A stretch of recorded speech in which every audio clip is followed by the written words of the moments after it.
Heavenly Father, which art in heaven, hallowed be your name. With a heart of thanksgiving and praise, we come together again, Lord. The blessings we received last year, and here we are again on this forum. As we come together, Lord, you'll unite us together, that whatever is said and done will be beneficial to us and bring praises to you. This I ask in Jesus' name. Amen. Amen. All right, so pleasant good morning, everybody.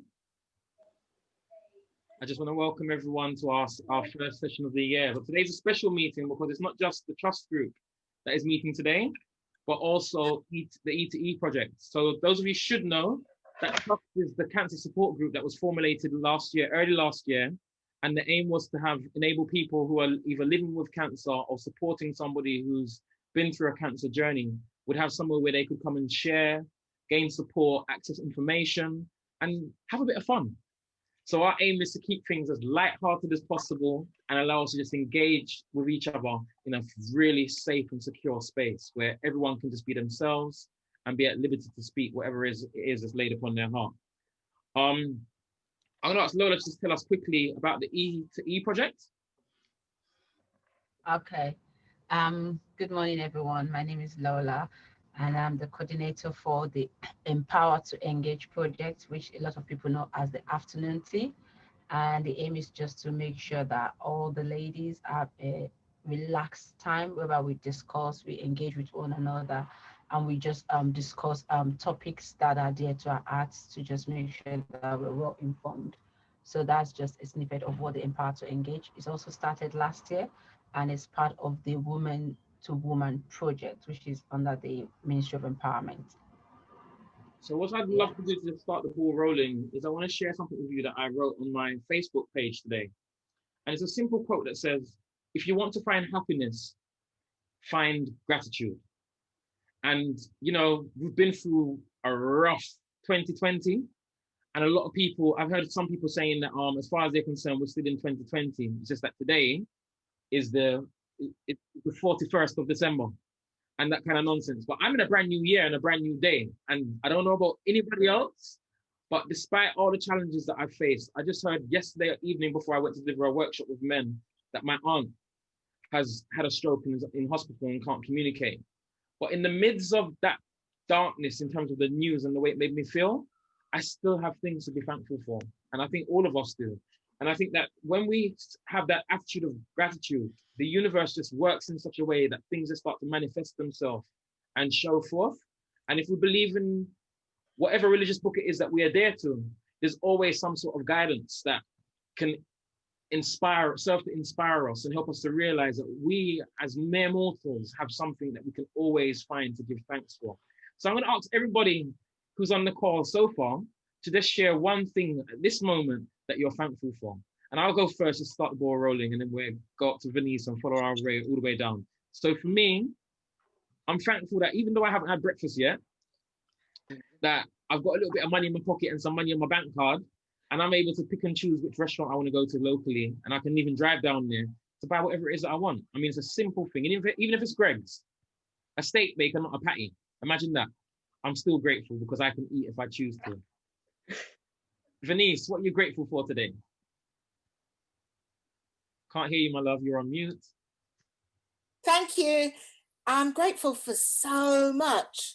I'm grateful for health. I'm grateful for strength. I'm grateful that people are going through difficult times, but everybody's still finding space to be positive. Thank you. That's amazing. I'm grateful that at the moment there's a little money in my pocket. I'm about to send all my staff home. I run a business and we've got no work, but I'm grateful that we had work today. That's me. Excellent. Thank you. Juney, what are you grateful for? You know what I'm grateful for? I'm cared for by my community. When I wasn't well, people were dropping things to my porch door. They were checking on me and they said, you give all the time and we're going to give to you. So I'm really grateful that I can receive love. That's amazing. My granddaughter, she topped it. She said, Grandma, I can see you're not better yet. Come quickly. I'll take care of you. Wow, that's amazing. That was for me. It was just made me so happy to be a grandma, you know. Amazing. I'm very grateful. Beautiful. Thank you for sharing. Beryl, Pastor Beryl, can you share with us something you're grateful for, please? I am so grateful that I can buy strawberries. Love it. And somebody humbled me completely last week, brought me to tears. We have a food bank, and we go around, and there were loads of homes that we needed to go and deliver to and take them round to. And we had so many strawberries that people could have like 2 or 3 packets each. Oh, wow. And I watched a lady. She said, "Oh, we don't have strawberries here." So I said, "Oh, are you allergic to them? I'll take them out." She said, No. We just don't have money to buy things like this. And you're giving us 3 strawberries. Mm-hmm. And I'm looking at her thinking, where are you going with that? Everybody can have strawberries. Mm. In my head, look, when somebody makes you cry because you can give them strawberries, you know you have much to give God thanks for, whatever it is that you believe. I'm grateful for strawberries. Amazing. Love it. Mr. Ware, what are you grateful for? I give God thanks every morning for life. Amen. When I open my eyes and I see that a new day has been added to me, I thank him. And I thank him for my first great-grandchild. I've only seen her twice, once in my arms and the other times coming here. But from then, I've only seen her on Zoom or on FaceTime. Oh, wow. So I thank God, you know, another generation has been added to my family. I thank him for that. Amazing. That's beautiful. Thank you for sharing. Lola. Did you admit the person? Okay. I'm thankful for life, thankful for my children, thankful for having shelter, having a place, because yesterday it was so cold and I have the finance to be able to turn on the heating and keep the home warm. So I'm really thankful for that. That is a big one for me. So yeah, I'm very thankful for that. Yes. Beautiful. Love it. Thank you so much. Elaine, can we hear from you, please? Yes, I am thankful for life. I'm hearing everyone else, and you know, I was just going to say life in itself.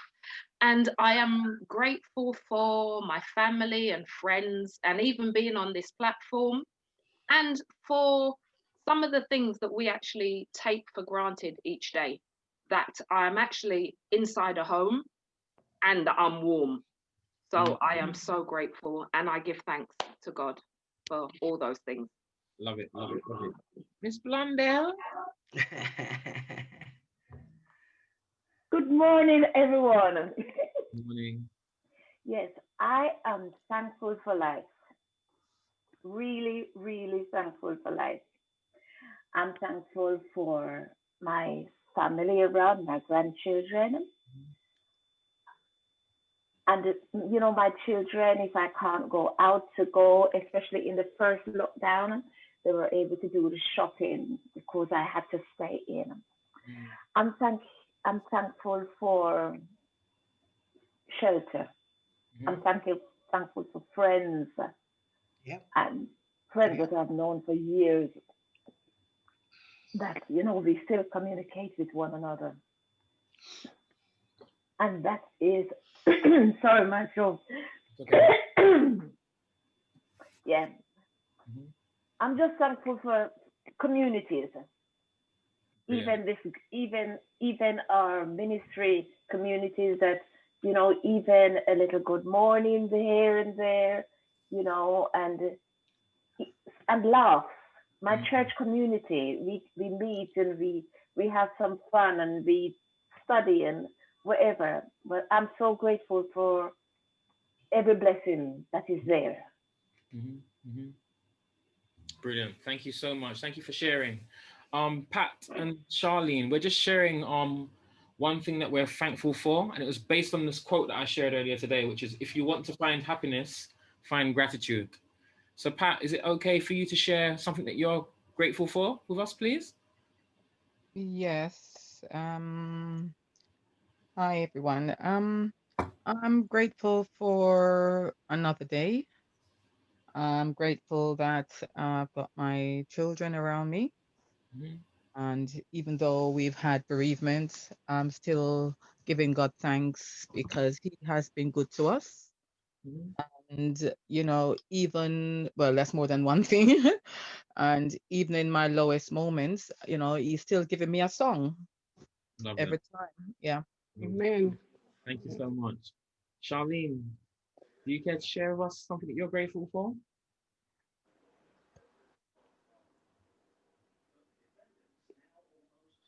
Charlene, you're on mute.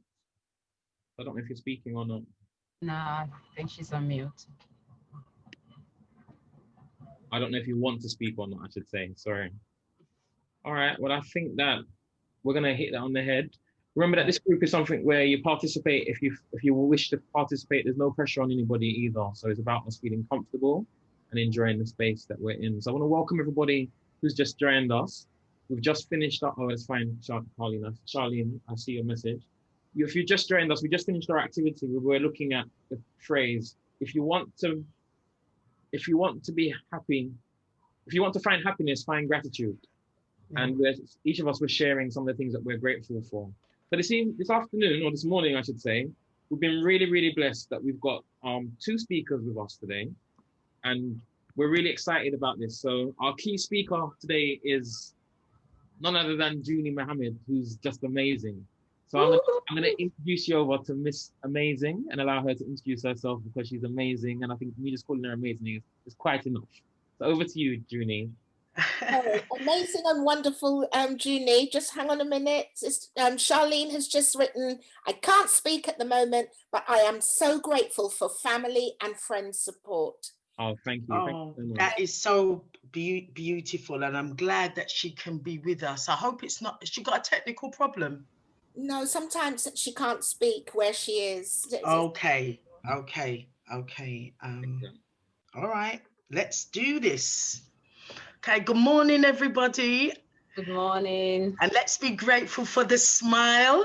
Definitely. Let me see the smiles. That's what I love to see. Lee, you know what? I may do amazing things, but that is because God purposed me to do what I do, and I have to just be grateful for the gifts He's placed in me.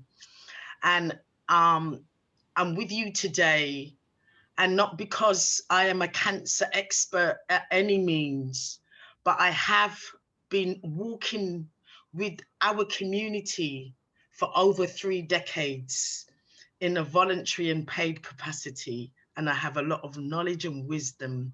And I'm going to share that with us this morning, that we can go away thinking about how we're going to improve our experience and live with some of these conditions, or maybe overcome some of these conditions.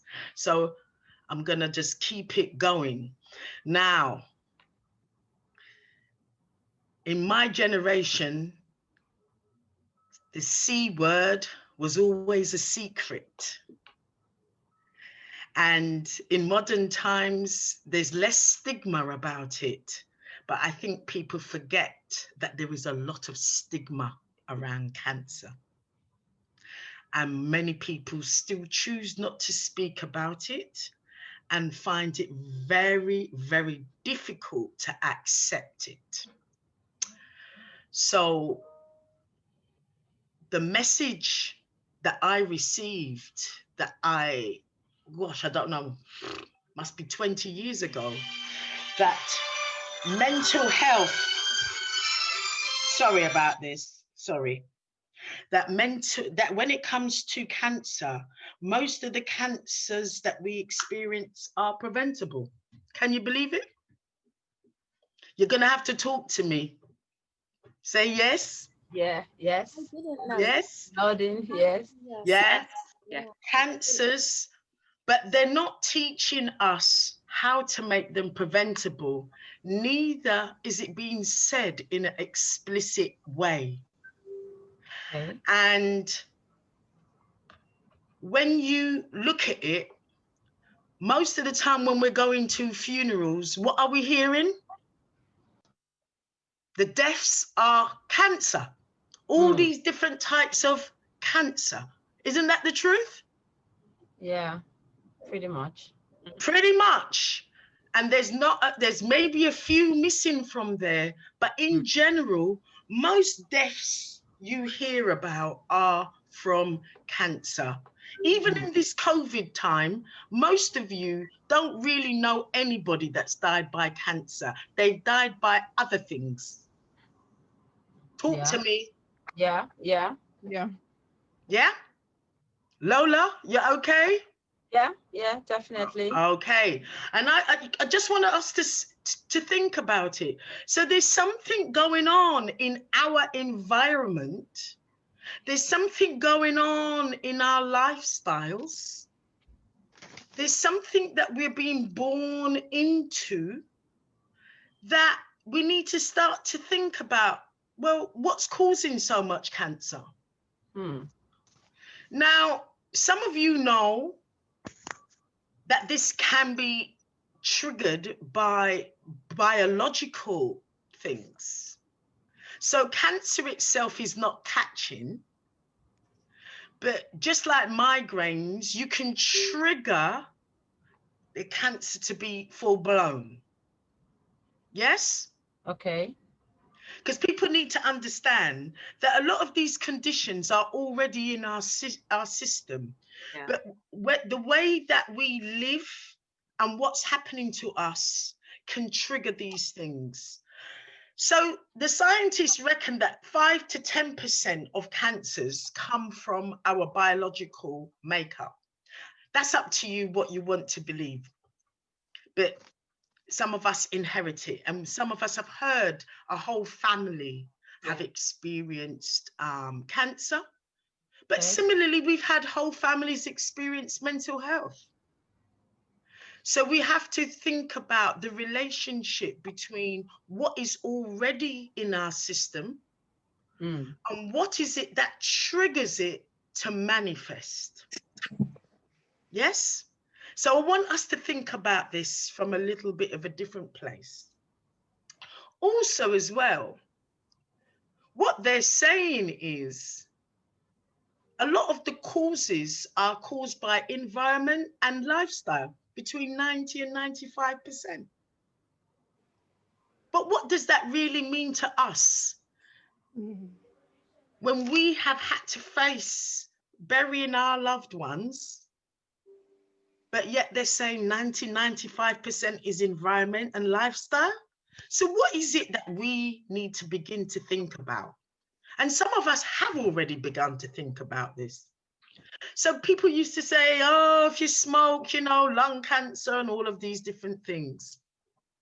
When we got microwaves, people went on about radiation. Do you remember the excitement when microwaves came out? But people still yes.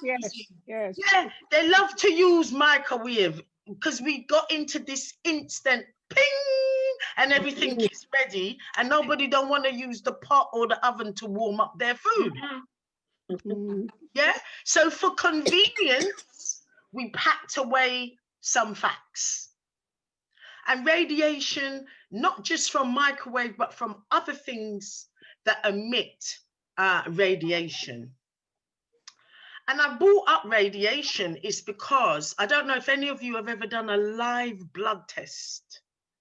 They can actually detect and see radiated cells in your body.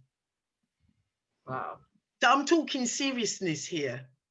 Because, you know, sometimes things want to be, you know, they've been given to us in a way like, oh, they don't have any impact. But if I can see radiation in your cell, then I need to think about that a bit differently, that I'm doing quite casually. And the other thing is viruses. A lot of us experience viruses. We have viruses around us all the time. Many people get killed off by flu. And there are other viruses where we get childhood diseases, adult diseases. And viruses compromise your immune system. And some viruses hide in your body, in your muscle. Even sexual health diseases can hide in your muscles of your body. And so we need to think about some of these things. And a lot of us had cancer of the womb. I didn't put that on there, but that was a big thing where a lot of women were exposed to things that created a sense of disappointment, because when you really look at how you get cancer of the womb, it's not very pleasant. Yeah. Wow. So I'm not even going to go in there, but I'm just mentioning it because it's very sensitive. Yeah. A lot of us as women have had to accept lives in a way that really compromised our own health. And then I want to go into cancer causing chemicals. How many of you reuse your oil? When you're cooking, how many of you reuse your oil? Many of us? Most of us? Nope. Some of us don't? I try not to. Yeah, you try not to. But the main thing what I'm going to say here is, without getting into it, is that when you when you use the oil, once you put heat to it, you change its nature. Yeah. So once you normally use it once, it is better to discard it. A lot of us reuse it because of convenience and maybe finance and habit, because we want to be cost effective. But I'm letting you know that the frying creates something called carcinogenics. And carcinogenics is what is a cancer-causing agent now enters your body. And it enters it with the way that we prepare our foods and ingest our foods. So some of this artificial sweeteners have something called aspartame. Yes? Okay. Now, it's better you have a drink that has natural sugars and you avoid artificial sugars. But what they're trying to say to you is have low sugar drink, but they put artificial sugars in there that are 250 times sweeter and dangerous. And there are many lawsuits on these companies. So you need some of these things are for us to research. So we're feeding on things with misinformation, and we need to get our own information and look into what you're eating. And the other one is flavor enhancer or monosodium glutamate. These are common artificial chemicals that are added to food to make them taste nice. And on our palate, we say, it tastes good. And from it tastes good, as that we want. Yeah. And we don't business whether it's going to give us cancer or no. I'm talking the truth, isn't it? Yes, Yeah. true, Yeah? true, true. So instead of putting, you know, different herbs and spices singly together, we buy the thing ready mix up, and they add in these things, and that causes addiction because that's the taste you want. So we want fish season oil, and all of these things, and they're addictive. Oh yes, and they make the food taste wicked. Yeah? Yeah. It's actually doing wickedness to you. Yes. Oh dear. Yeah, so I'm gonna leave that there because I don't want you upset now. Yes. The truth. And I just want us to look in it and don't dismiss it. Yeah. Please, because some of the things we have all the time are the things that have contributed to harming us. The other one is overweight. And it's easy to get overweight because we're not able to be as active as if we were back home. We also like large portions, And we also suffer with something called SAD, seasonal affective disorder. And when you feel sad, you eat more to comfort yourself. And in fact, when we're sad and there's a void inside, you eat even if you're not hungry. You're trying to replace something missing.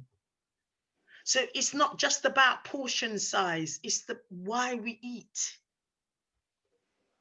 So a lot of these things, we need to be looking at what emotions are attached to our habits. Yeah?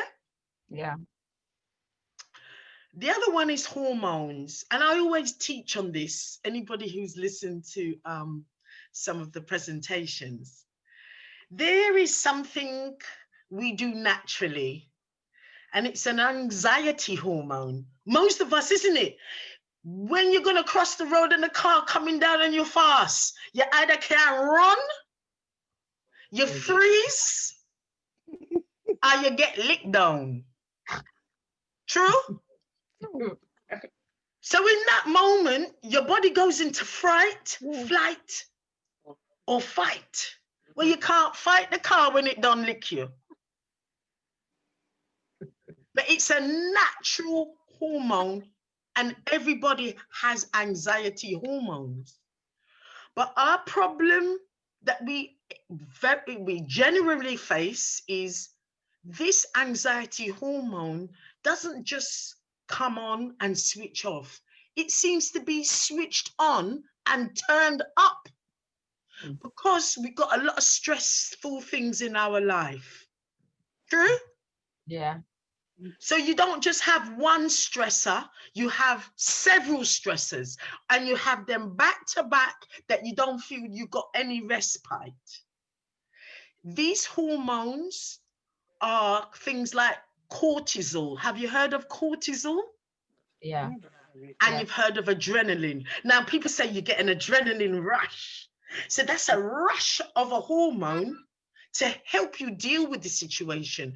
If you keep the adrenaline turned on and turned up, you overproduce other hormones called cortisol. Those are the ones that are like fat, sticky things. And they stick around your heart and your organs and your joints, and they cause a plaque. So it's not just for high cholesterol, but you get a plaque around your organs. And when you get the plaque in your veins, they tell you you have arteriosis and all of these different aches and pains. And it's in there, the hole where the blood to go through gets smaller and smaller as the plaque grows. And that's why you get high blood pressure, pressure in the heart, high pulse. Everything is, the rate is fast because your body's under pressure. Now, this is science, so I'm not going to go too much into it. So when they say, oh, is there anybody that can give you a hand or any support? What they should be telling you is those facts.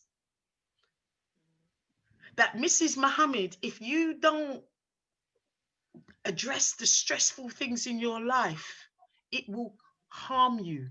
Yeah. So you heard of stress kills, but they haven't told you how the stress kills. All of you have heard stress kills. And everybody said, don't take it, put it on your head. Yes, yeah. But it is on our head and nobody's helping us take it off of our head. So we tend to suffer with all the diseases that are respiratory, diabetes, high blood pressure or hypertension, high cholesterol, irritable bowel syndrome, bronchitis, or hay fever, and all of these different things that we think, oh, it's why Black people suffer with them, because we've got a lot of stress. And I'm going to move from there now. Chronic inflammation. Many of you, I know a lot of you old school, you know about inflammation. Yeah? When things are inflamed, that's the basis of all diseases, is inflammation. Yeah. So when your body keeps producing it, where will it go? If it hasn't got nowhere to come out, where will it go? Mm. And so these are some of the things where you used to drink your little ginger, your little bush tea, you had your fasting, you came off of certain foods, you would have a certain way of living to get rid of these things. We can't ignore them. They've come down, that information has come down in your lineage. And we need to go back to understanding and appreciating what did they put in your body to assist you. Every Saturday or Sunday, for example, how many of you had beetroot and carrot juice? Yes. Yes. Now we need to make it without the sweet milk and put little lime in it, or honey, or lemon, or apple. And do you know that will help to cut down a lot of the inflammation and be a tonic in your body? Wow. Am I talking truth to you? Yep. Yes. Yep. Yes. So you do know how to get rid of the inflammation. A lot of you know how to boil barley, put the barley in your soup, drink barley water. It gets rid of mucus. And it makes you strong. It's good for your nerves. So when you're in hospital, they give you barley water. You know the drink? Mm-hmm. And lastly, lack of exercise. A lot of us, we're busy, but we don't exercise. That's me. We're busy, but we don't exercise. So really, what's causing cancer is a range of different things. Is it just one thing? No. It's many contributing factors. But the discussion we need to have is, are we eating well and good food? And are we exercising? Mm. And these are some of the contributing factors. They're not alone, but I hope that just touching on them resonates with us, because we have that responsibility. Who does most of the shopping? We. Yeah. We. So when it comes to how does cancer affect our mental health, or how does our mental health affect cancer, they say 1 in 3 of us who have cancer also have a mental health problem. We may not have a diagnosis that you feel that is serious, but most people have anxiety and depression, which can be clinically very serious indeed. And they experience this before, during, and after treatment. So whether you're living through cancer at the moment or you're looking after somebody with cancer, you are shaking your head and put both hands up, having to cope with these feelings, which are difficult to manage. Yeah? Yeah.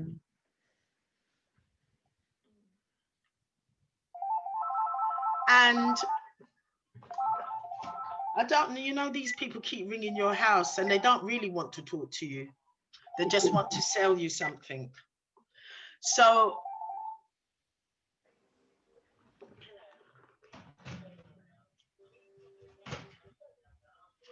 sorry about that. That's the joy of working from home. So the studies are showing us, if you're depressed, it's more likely to increase your risk of dying. How many of you would agree with that? Yeah, I would Yeah? agree with you. I would, yeah. And that links to us feeling lonely and isolated as well, isn't it? Yeah. So they started to link physical health with mental health. So people were keeping them separate. So often when you go for treatment, nobody really takes care of your mental well-being. And I was privileged on the courses that I run, that there were people who were recovering from cancer. And when they did the course, they said the course helped them to make sense of what they actually went through. So people are focused on what physically happens to you during cancer. But mentally, how do you keep going? And some of the conversations that are really important that we need to have to deal with our well-being is that we actually feel frightened. We're frightened for you and we're frightened for ourselves. There's a lot of fear. Yeah. There's even blame. What did I do?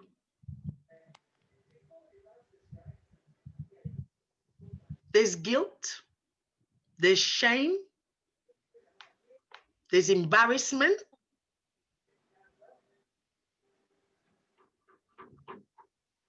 And even we don't want anybody to know that there was cancer in the family before, which increases your risk. It's even worse when they tell you what type of cancer you have. It's shocking. It's shocking to come to terms with it. It could never be me you're talking about. And people are in shock, but they don't handle you like you're in shock. Everybody just expects you to get to acceptance, just like that. Much less surviving treatment. Nobody doesn't really want anybody to draw attention to them. They just want to keep quiet, and it's private. Cancer is private. Yes? So some of the ways that we need to have the conversations aren't happening because we're not taking these things into account. Yeah? This is actually what starts to affect people's mental health because they're in a state of shock. Am I talking the truth? Yes. Yeah. Yes. It's shocking.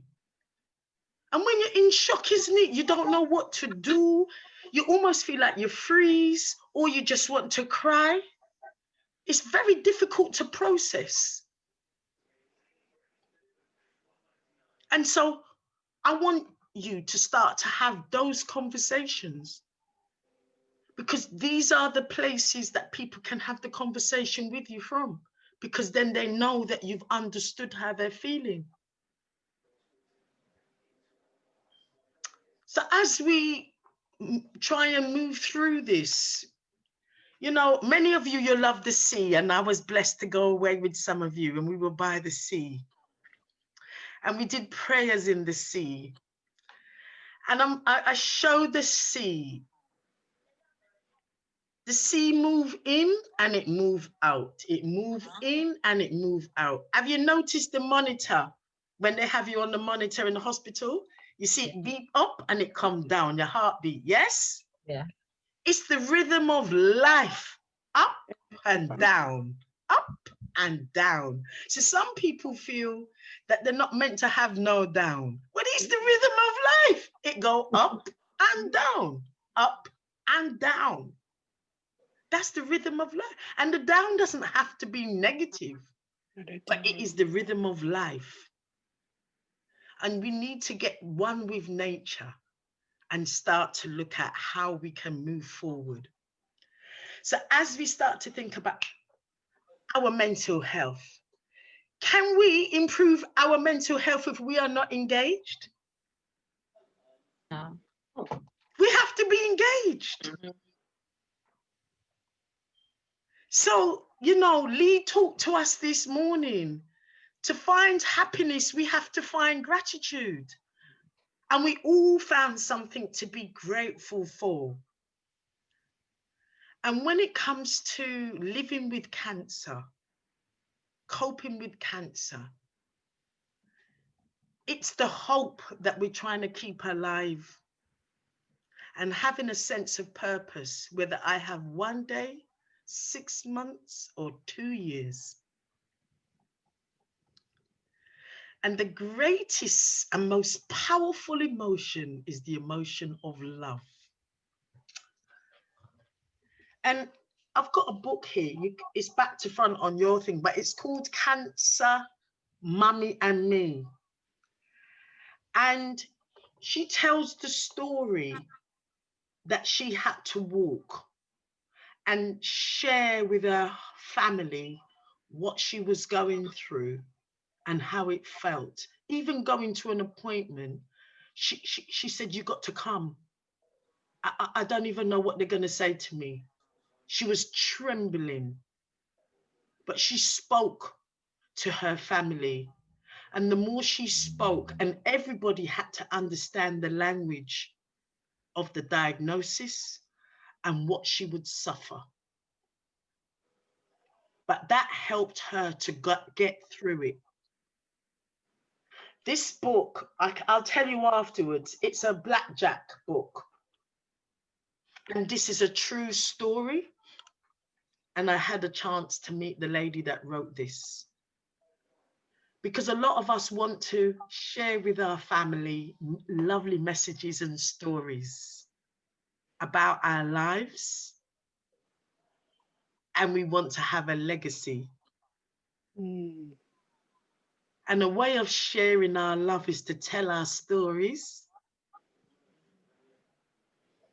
and allow people to tell their stories and not be ashamed to have fear. Because we've always had to stand up, pull yourself together. And showing fear was seen as weakness, but actually telling somebody I'm frightened takes a lot of strength. Because I can't worry at that time what you think of me. And we are very proud people. We care about what people think about us. And when you tell your story, you can start to get the support that you need. And I want us to have conversations on things that matter. I don't know if anybody met this lady, Doreen Taylor. She wrote a book called Audacious, Thriving Through Trauma. And she had to overcome cancer. And overcoming cancer, living through cancer, people find a way to live the life they always wanted to live. Because what really matters when you want to live? You say, Lord, I want to live. All the things that you thought mattered didn't really matter, did it? And you may have met this lady. Her name is Charlotte Crowell, and she did Cancer and the Hidden Truth. And you can also get her book. She tells her story of hope, courage, strength, and living with cancer. And I know you've had people that speak about it. But in terms of our mental health, improving your mental health will allow you to live in a way that you are happier, to give you the courage to fight and the hope that having those right conversations, you can smile again. Because some people aren't smiling and they're not happy because they're living with things that they're uncomfortable with, isn't it? And unresolved conversations. And I'm going to challenge all of you to have that conversation. Lee was with us when we had a conversation that we actually don't even speak about death. We don't prepare for death. But when you get a diagnosis of cancer, you're having to face your own mortality at that point. So we need to start to be able to have conversations about, how do I face that? How do I face it? And so having conversations that matter and with the people that matter. I spoke with a lady as I close, I'm going to do a little activity with you very quickly. But she lost 3 siblings to cancer. And they're all the other siblings that are surviving are frightened to death. And their mother has had to bury 3 of her children to cancer.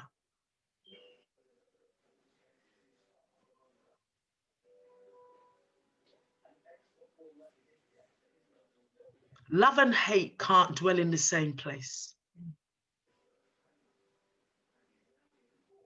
We have to have the conversation that relieve you of burden that you don't need to carry no more. When you relieve yourself of the burden, you've got space for hope. You've got space for love.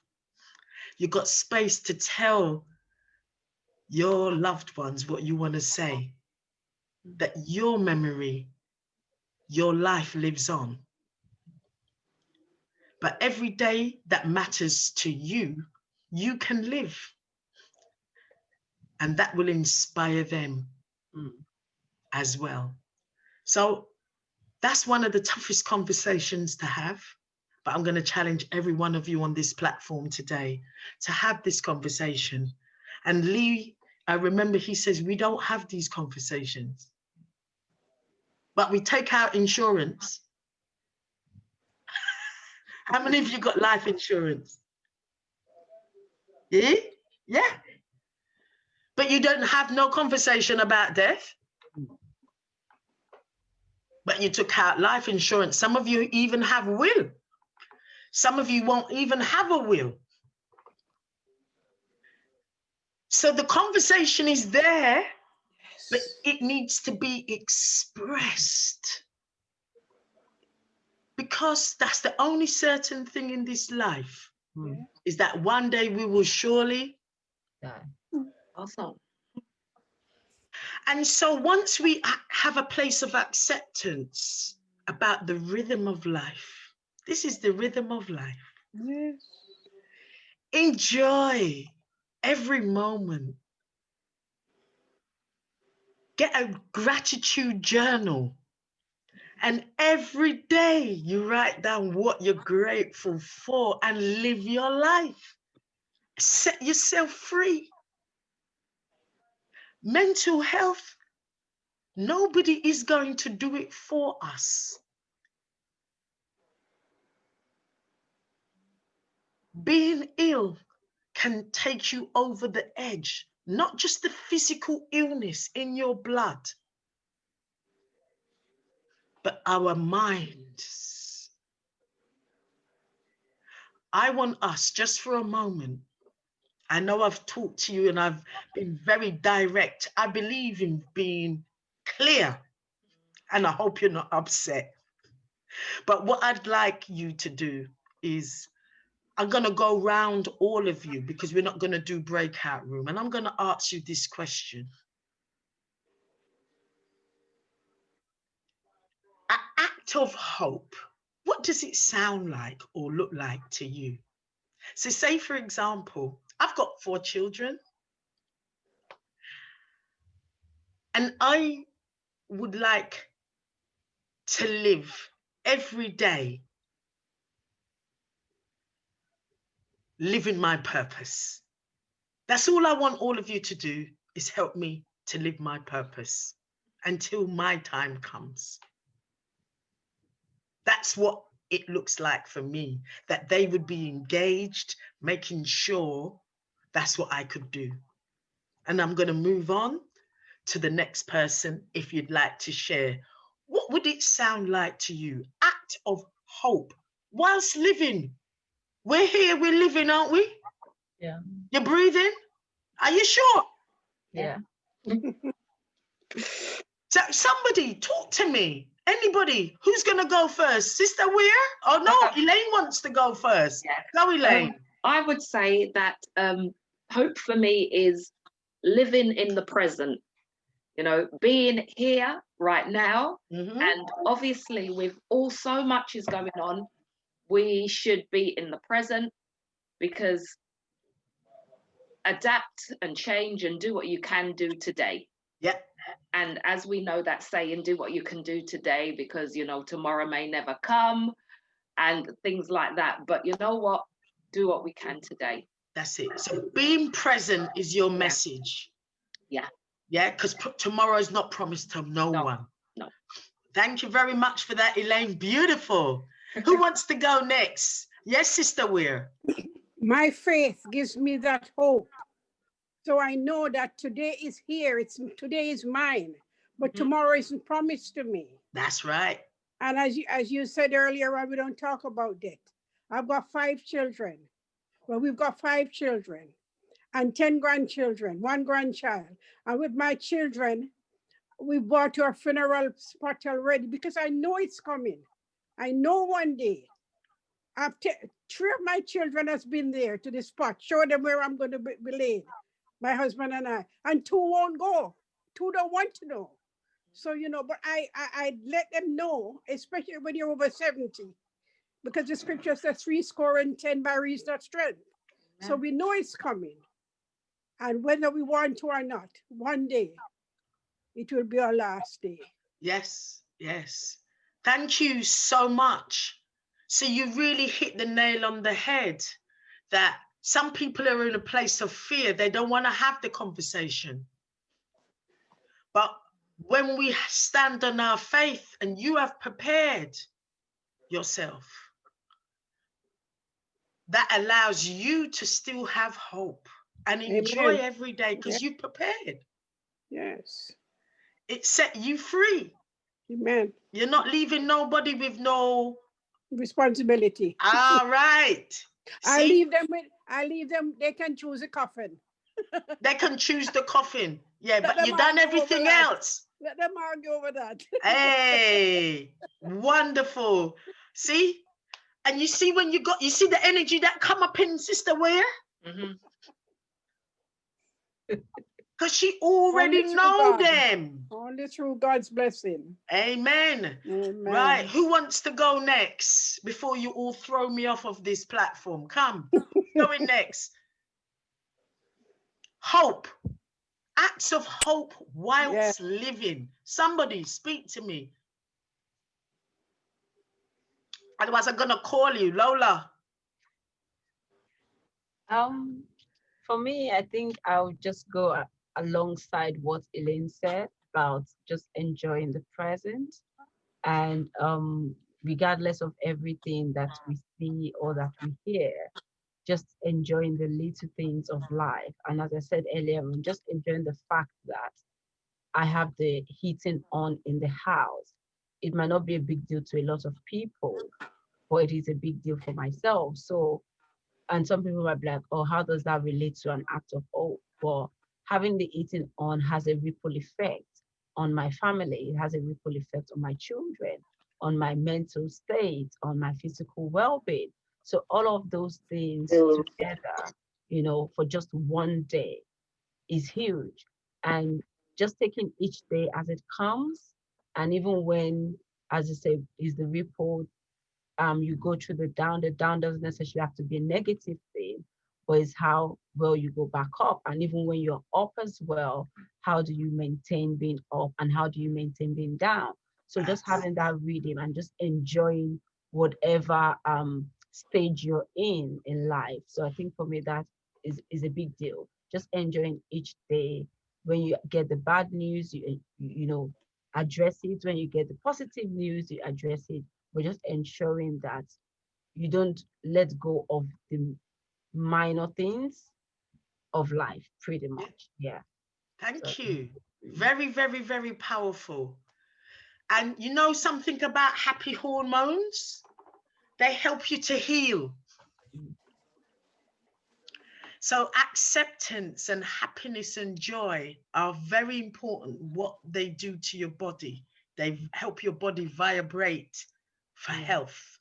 Miss Blondell, you're not hiding? No, I'm not. Acts of hope while living. What does that look like and sound like to you? One of my great ones is to be grateful for every day. That's my hope. Good. And to have faith. Yeah. and ask God to give me grace that I can go through ups and downs, whatever comes my way, Good. to deal with it in a very respectful and calm and peaceful way. That's right. Thank you. And that my well-being is still maintained. Yes. Because in the morning when I wake up and I say, thank you, Jesus. One of my things after I was very ill, and I still do it. I'd look in the mirror and I said, thank you, Lord. And I still do it. I say, thank you, Lord. Because I can see myself. I said, Lord, I can taste, I've got my faculties around me. I can move. Even if I have a little pain, I says, thank you, Lord, because I can feel something. Yeah. So that is my hope. Yeah. Thank you. That's beautiful. You really share those things that matter. The fact that you can smell and you can feel, even Yes. to feel pain, Mm-hmm. is to be grateful that you're alive. Beautiful. Thank you. Who's going next? I've got Pat or Mercy. One of you like to go next? Are you hiding from me, Pat? You're not hiding. You don't want to share. Where's she gone? She's on mute. She's on mute. Are you gonna unmute, Pat? Oh, okay. Hey. Okay. No, I'm not hiding. I was just kind of processing things in my mind. Yes, So ma'am. I don't know if anybody wanted to go before me, but if not, some of you know, not all, because I recently lost my husband during the pandemic, and so I'm on a journey, and it's still a painful one. But through it all, as I said, God still give a song, and there are still unfulfilled things that I want to do. Because of this journey I'm on, it's kind of brought them to the forefront. I mean, they've always been in my mind. My husband knew about them as well, and I'm at a place in my life that I'm just asking the Lord to lead, because I know I know there's a purpose, and I know God has a will for me, and it's always been one of my ambition to do some form of charity work and to help people. I like to help people. I like to give, because in giving of myself, it makes me feel happy. Yeah. And I'm not sure what shape or form is going to take, but I know there's something that's unfulfilled. But my husband knew about it, because my plan was to retire and work part-time so that we can have more time together, and obviously to try and start, I'm doing some things, but I wanted to do it on a bigger scale. Yeah. And over the last few years, really, I have kind of said there are things, it's like I've been decluttering things that I don't need. You know what I mean? The everyday things that we pack up our house with and things, I've been trying to get rid of them, because, I'm on a journey that I'm thinking I don't need all these things at the age I'm at. I'm 60 and I'm thinking, well, I need, things that really is value to me. I've got 4 children, they're all here with me. And I know that is the purpose. That's the road I'm heading down, just to give back to people and to help people, to talk to people, to bring some kind of happiness to people. But in the moment, I am still, being healed. And yes, so every day as you said, things that used to bother me a lot, I realize now that they're not important. Not that we didn't know before, but losing my husband, you realize how much more that they're not significant, Yeah. and I'm giving God thanks for every day. And I'm asking him just to to lead and to guide, because I know there, there's a purpose and there's a calling that I need to fulfill. And I know it's given to people, of myself. Thank So you. even this journey will help. And it's very beautiful. Thank you so much for sharing. We thank you a lot, because you're an example of living through pain, living through loss, but yet demonstrating hope and still wanting to give. And I pray that you ask people for assistance to fulfill your purpose. Okay. Thank you. You're welcome. You're welcome. Beryl. Hello. Hi. Hey. Acts of hope whilst living. What does that sound like and look like to you? Well, my absolute philosophy is you can get busy dying or get busy living. And I choose to get busy living. Amen. It's that simple. I like it. Thanks for that. Simple. Thank you. Mercy?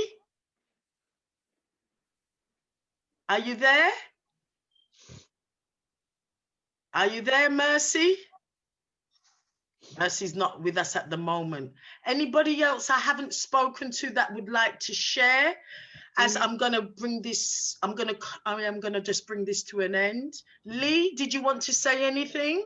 Or hasn't spoken. Or Venice, yes. Lee must say something. I kept quoting you. Even if you had run off, I was quoting you. No, I heard everything. I've been present, alive and present.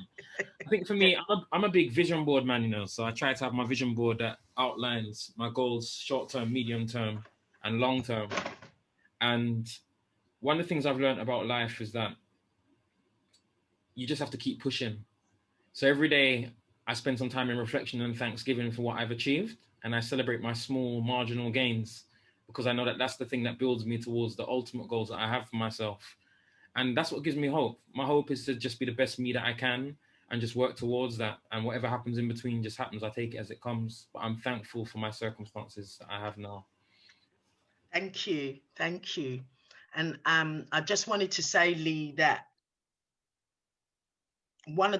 again, we still need to have a session about facing death and bereavement and loss.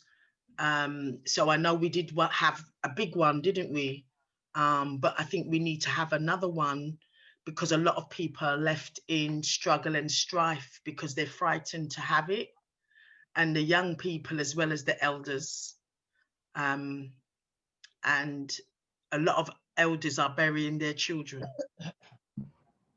Yeah, so it's quite important that we do that. Okay.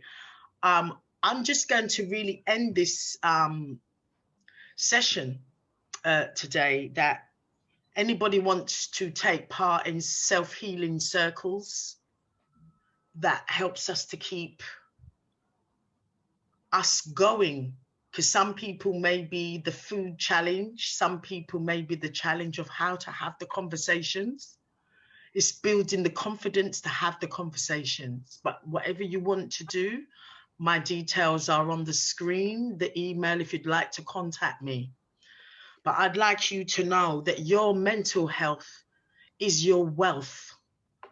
I'm going to say it again. Your mental health is your wealth. And we must treasure our mental health. And anything that affects our mental health, take charge of it and rectify it as soon as possible. Do not let anything erode your mental wealth. Any questions? And then I know you're going to push me off now, Lee. Any questions anybody want to ask me before I go? I think I'm just going to ask a question, but it's going to be generic and just for the information for other people that are not on the platform. with regards to the front room. Is there a particular day that you do your sessions, or they have to book ahead of time, so that for those of the ladies that are in the trust, and of course some of the ladies that are in the Empower2Engage project, we could just let them know that, oh, there's a session run by Juney. It's called the front room therapy on certain days. Although we might give them your contact, but some ladies just prefer to know that, oh, every Tuesday there's something going on at this platform. So yeah. Well, what I've done at the moment, I'm just having some conversations at 6 o'clock every Thursday. okay. But the self-healing circles, I do that by groups.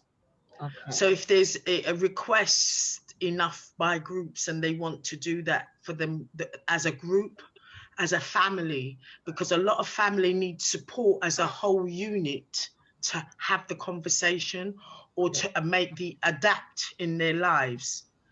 And some people, that's what they want to invest in, is making sure their family moves as a unit. Okay. So that circle can be for that family. Yeah. So this is by appointment.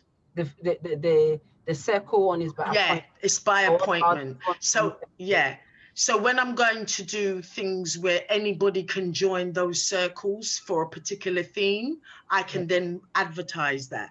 Okay. But at the moment, I'm working on groups of either women or families. They want to do something for their own healing. A lot of families, they want their own healing. They want understanding. They want confidence, how to help each other.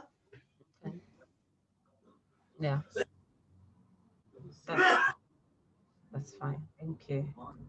Any other question before we move on? Was it any good, Sister Ware? Pardon? Was it any good? Was the session any good today? Oh yes, very, very beneficial to me. Yeah, beneficial to you. Yes, I've learned something today. Yes. Okay, good, good. Thank you. You're welcome. Well presented. Oh, thank you. That means a lot to me. Yes. Because it's a sensitive topic, but you also want to be honest, and you need to tune into our experiences. So I hope you wanted to say something. One of my daughter-in-law, she's a nurse practitioner, cancer. Yeah. Her mother died from cancer, and she now works with the cancer. She's gone over to it, having experienced it with her mom. Yes. But that word, if it's very frightening. It is frightening. Everybody's frightened by that word. Absolutely. In God we trust. In God we trust. I'm glad you were here today. Anybody else? Yeah, I was just going to chip in to say thank you for the session, because for me, as an individual, though I might not know anyone that is suffering from cancer, but I think just as a normal person, I think it's good to have an understanding from that perspective of people that are suffering from it, so that I'm more sensitive and I know how to approach just anyone, either relatives or individuals themselves. And having outlined all the things you've said, and I think the picture of the clearing cancer really resonates with me, of the ocean, and that picture is very, very beautiful.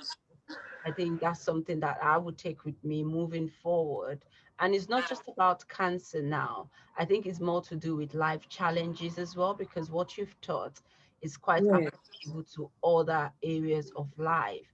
Because you might have someone come and say, oh, like a neighbor of mine, just a young girl, probably in her 20s, and we met on the lift, and she was like, oh, I've just been diagnosed with diabetes. So you think it's yourself, a very young girl like that. So even though it's not cancer, now I know how to relate with her. I know how to understand her pain, and just pain in general, probably even dealing with a young child, having to talk to him, and just getting sufficient information based on the little that you shared with us on this platform. I think is everything you've said actually abides with me, and I think moving forward throughout the course of the year is going to stay with me to be able to deal with other situations and just apply them in the relevant ways that should be applied. So thank you so much for that. Thank you so much indeed. Well, if nobody's got any more feedback, I think that's a good feedback, and it does apply even if you're working with people who have mental illness and they don't have cancer. If they have other conditions, we are the last ones to get access to care because we're frightened. And just having a conversation about being frightened. How do you talk to people who are frightened? We just want them to accept everything, you know? Yeah. So that's me. Yeah. Any final words? I'm out. Yeah. I think Venus is just going to say thank you to you and then introduce our next speaker. Okay. Yeah. Okay. Juney, thank you so much. Just such wonderful thoughts and ideas and concepts shared. Brilliant. And the bit about hope really resonated with me. I am very much, I'll be honest, on this particular forum, I am very much struggling with the situation with Sister Val at the moment. But God has taken her through so much. And as the song says, he'll do it again. And it's that hope that just is keeping me stronger, and our faith. This is not only a faith platform. I think Lee referred to people from so many different faiths and backgrounds, but mine works for me. And I'm just going to try and keep that hope, to just keep going until we hear Sister Val again, pushing us into different new activities and chasing us down to do more, even though we're already busy. Okay. But Julie, thank you so much. And it gives me great pleasure now. Also, you had a backup because we were so aware you were poorly. We didn't know how much energy you would have today, but you've been marvelous. You've been blinding, as they say. Absolutely brilliant. So we're going to hand over next to Beryl St James, who's also happy to speak today for a short time. Thank you. Thank you. Hi everybody, how you all doing? Oh, fine, thank you. Just waving the camera. You're good. Just some, I mean, I think most of you know me, but if not, just a very, very quick rundown. My name is Beryl St James. I am a civil servant and have been, I think this week, civil servant for 41 years. Ooh. I know, I only look 16. I know, I only look it 16. But one of the other things that I'm very much involved with, I am a pastor of a local community church, as well as a community activist, and get involved in all sorts of different things, and somebody that they call a mythbuster. One of the things that I do is to just help people break through misinformation, get to the right information. So you're not sitting there worrying horribly about something that turns out to be absolute nonsense. And one of the areas that that I work in, so for the government, my job is I'm a people impact consultant. And my job is to look at any legislation that the government is bringing in, how it will affect our people and the changes and so forth. But I'm part of something that's called the it's a bit of a mouthful, this one, Cross Civil Service Working Through Cancer Network. And this is supporting people who are still working and going through their treatment, and to keep the atmosphere around them, particularly in their work environment, as toxic free in all sorts of areas. So a key part of my work is to break down the taboos around cancer that exist, particularly in the BAME community. So when Juney was speaking, and she touched on some of them, and she said that sometimes there are things that sit around fear, things that sit around guilt, things that sit around blame. It really resonated a thing with me, because I come from a family of 9. We have already lost 5, and that's it. That's another thing that irritates me. It's when we use the word, I've lost my family. It sounds to me like we went into the supermarket and we just lost them. But this is a personal thing. No, I haven't lost them. They've passed. They've died. And I know people flinch away from the tone of death. So when Juney was talking about death, I said, yes, it's not going to be the forefront and everything on our minds. And if we spend too much time concentrating on the death, we ain't got time to live. So part of what I do is to tackle some of the taboo. And it really started when my first sister died, and this was about 15 years ago. My sister Pauline was diagnosed with lymphatic cancer. And the process which we went through, it was new for us. It's not that we hadn't had people die from cancer around us, we had, but it had never been on our doorstep. It had never come in through the front door into our family so graphically. So understand it. And then, unfortunately, we subsequently then had a couple more of my sisters die. And the thing that really was a punch in the stomach was when one of my best friends, and excuse me to say this, I'm not going to say the word, but I remembered her saying to me, you and your effing family are always dying from cancer. And it just to me sounded like a major piece of condemnation. It sounded to me, the way that it came across was as if we'd gone to the cancer shop, we bought the biggest amount of cancer we could buy and thought, let's divvy it up amongst the family. And you can have lymphatic, you can have stomach, you can have leukemia, you can have the bone marrow. It was, so then I thought, let me just investigate this a little bit more. And I found that this was a common feeling, particularly around the BAME community, that people were so quick to, I hope all of you speak patois. And if you don't, I'm going to teach you some. It looked like one must trouble the obia man. And I'm looking and thinking, where you go with all that witchcraft nonsense? I don't hold with that witchcraft thing.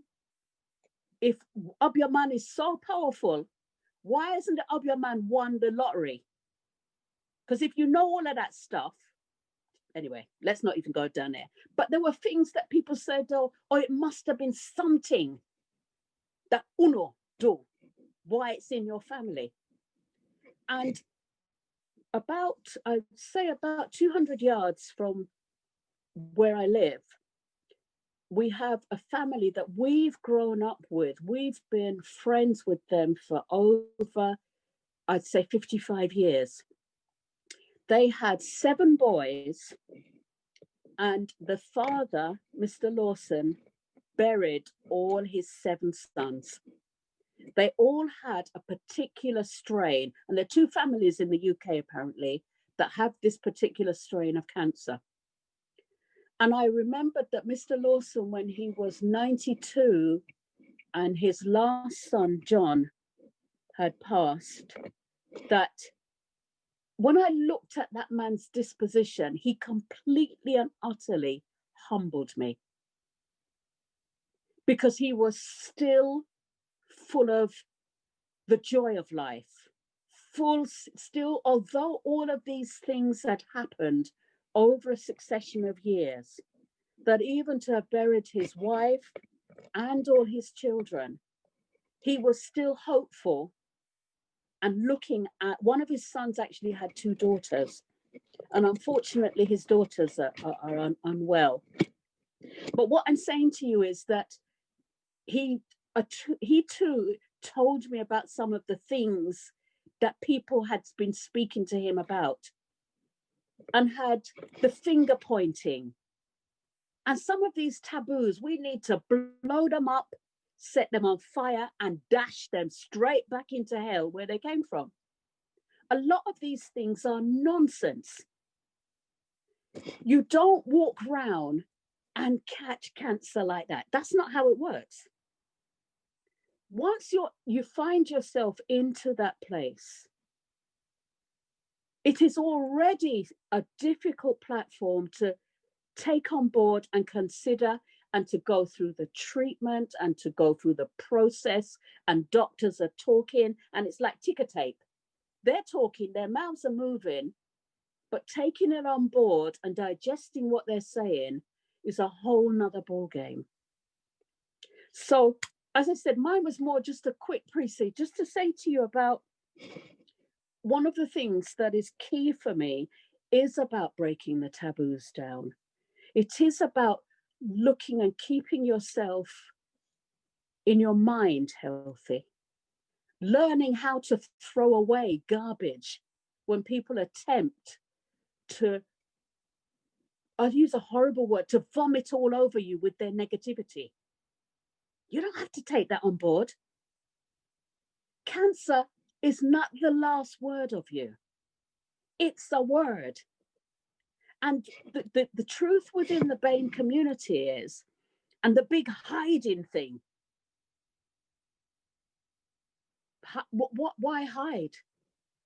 Your experience can enrich and help somebody else. That maybe the error that you have made or others will enable that error not to go forward. There was so much to this, and I mentioned previously that there are certain services and things that need to be shared more widely. And on Friday, I was just saying to Venice that if you live in London, and as particularly as a Black woman, and you need to have a wig or some sort of hair treatment, in London, far and wide, you can pretty much get to a hair shop, provided we're not in lockdown, of course. But if you live in somewhere like Wiltshire, or you live in parts of Nottingham, where there isn't a prevalent community, some of these services are not available to you. So the NHS will give you an ill-fitting wig. Just because you are going through the treatment doesn't mean that you can't look nice. You need to put on your foundation, and you're saying, but she's a pastor, she shouldn't Of course you should look nice. You also need to be checking your face, cream up your skin, buy decent cream cleansers. Look after yourself, because this is not the whole of you. This is something that has come upon you, but it isn't the end. There is so much more for you to do. So we look at services that are available to people. And of course, while people are going through their treatment, some are still working and they need support. Simple things that we take for granted. I remember trying to get tights for my sister Beverly, and some of the tights that people were offering her, she's a Black woman. Were you going with that pale business? No. We don't want those things. We need tights that are appropriate for skin color. So there are many, many things, and we'd sit and chuckle and just laugh at some of the stupidity. And those are the kind of things that we need to break down some of the barriers, help people to access the help, support network, and also to have a look at the community at wide, to understand that just because somebody says that they have been diagnosed with a particular whatever it is, doesn't mean that that person is going to die straight away. It doesn't mean that. And often, and I really like this, Juney, where you talked about dealing with the battle in your mind, because your mind is absolutely key into your well-being. I don't know about some of you, that if you get up, and I just want to demonstrate to you how powerful your mind is. When somebody has made you angry, many people go through a process in their head and they think, when I see them, I'm going to tell him, I'm going to give him peace of my mind. And then you walk up and down and give everybody a piece of your mind, and then you ain't got none left for yourself. It's a go, and while you are busy stirring up the stuff going in your mind and I'm going to do this, if you were to check your heartbeat, you will realize that your blood pressure's gone up. You will realize that your heart is actually beating faster. If you were to take your pulse at a steady rate might be 80. When you are getting ready to get properly vexed and cuss off the person who's offended you, put your hand on your pulse and you'll realize that your pulse is probably now rising 90, going up to 100, 110. And before you know it, you've got a heart problem. And you haven't recognized that actually, by allowing this thing to build up in your mind, you've made yourself ill on top of whatever it is that you're looking at. So there are many, many things. And hopefully in the future, depending on what the schedule looks like, I'll be able to just walk you through some of the things that we're doing in trying to break down the taboos. The final one that always makes me laugh is that many, many people are still under this impression that cancer, you can get it by touching somebody. And many of you are going, no, you'd be surprised how many people think that cancer is something that is contagious, that you catch it, and if you eat any food that they give you, you're going to get it. Oh, do leave off. But it's getting people to understanding that that's not how it works. There are many, many great stories of survival. So when I look at my Uncle William, 20 years ago, they diagnosed him with prostate cancer. Uncle William said, who's got time for that? And bearing in mind, my Uncle William is 96 now. And his whole thing, that man is so busy that he's the one that I'm saying, Uncle, you really mustn't be on the road like this, you know. No, man, Miss Jones need her shopping. I have to pick up the prescription for this one. This one's cat needs to get, are you taking the cat? Yes, the cat needs to go to the vet. This. And then when I look round, I'm saying, aren't you supposed to be, no, got to get these things done. And I look at him as a divine inspiration, that he comes back and his whole outlook, he definitely has his faith, and that's key for him. But how he tackles things, sometimes I know people say to me that, oh, Beryl, you are so busy. How do you find the energy? When I look at my Uncle William, I feel shame, because that man is so active that I give God thanks for his life. So my message to you is, when people come to you and attempt to scare you, frighten you, share things that are of no consequences, really and truly, on the scale of 1 to 10, be careful what information that you digest. Be careful. In fact, even sometimes you even have to be careful who you keep company with. Some of these people you have to, no, can't be doing with all of that. cancer does not mean your life is over. It's actually an opportunity in a great many cases to get some of the things you need done. Get them done.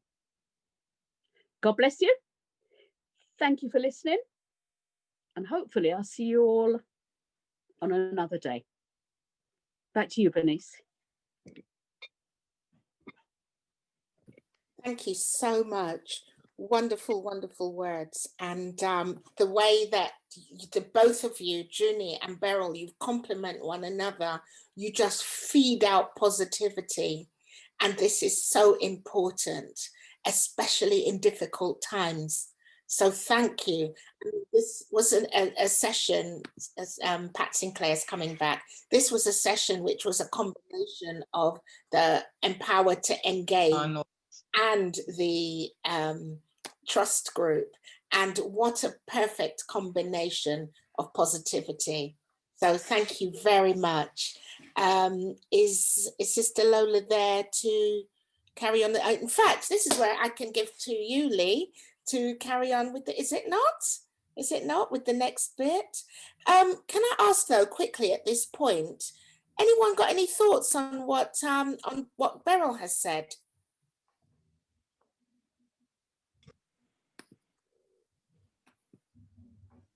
No?